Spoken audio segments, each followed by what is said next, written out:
Magandang araw bagong Pilipinas, naritong Police News Express sa oras na ito. Bilang bahagi ng Enhanced Comprehensive Local Integration Program, naglalayong makapagbigay ng pagkakataon sa mga dating rebelde na magbagong buhay, nag-abot ng tulong ang pamahalaan ng panlalawigan ng Cagayan sa 3 dating membro ng CTG na sumuko sa kanilang lugar. Alamin ang naging kaganapan sa ulat ni Patrolwoman Desiree Canceran.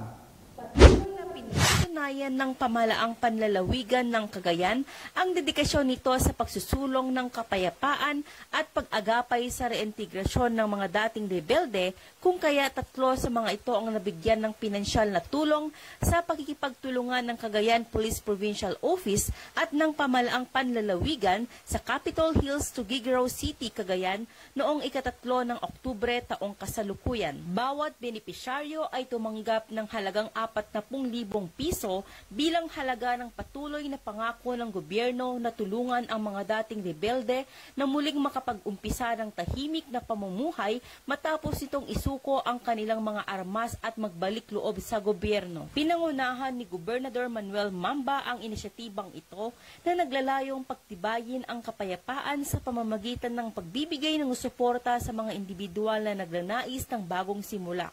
Sa pangangasiwa ng tanggapan ng Provincial Social Work and Development na pinamumunuan ni Ms. Helen Donato, matagumpay na naipamahagi ang tulong pinansyal, kasama rin sa programa ang pagbibigay ng tamang gabay upang masigurong magagamit ng mabuti ang natanggap na pondo para sa pagsisimula ng bagong buhay. Sa kanyang talumpati, ipinahayag ni Police Colonel Mardito G. Angulwan, Provincial Director ng Cagayan Police Provincial Office, ang kanyang pasasalamat sa pamahalaang panlalawigan sa patuloy nitong suporta sa mga inisyatibang may kinalaman sa pagtataguyod ng kapayapaan.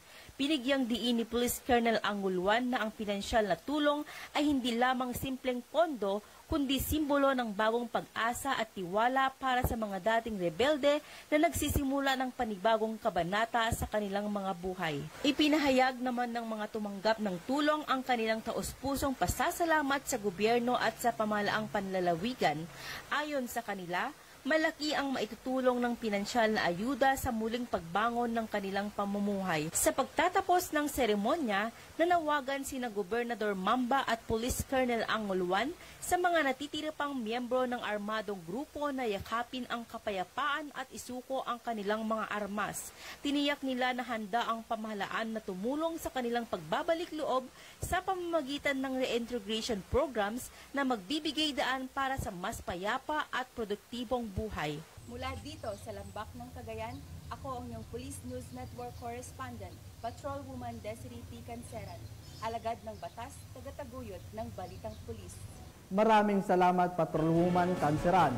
At para sa iba pang napapanong balitang pampulisya, laging tumutok sa Police News Network, alagad ng batas, tagataguyod ng Balitang Pulis. Ako po si Patrolman Julio Sam Acad, nagbabalita para sa Police News Express.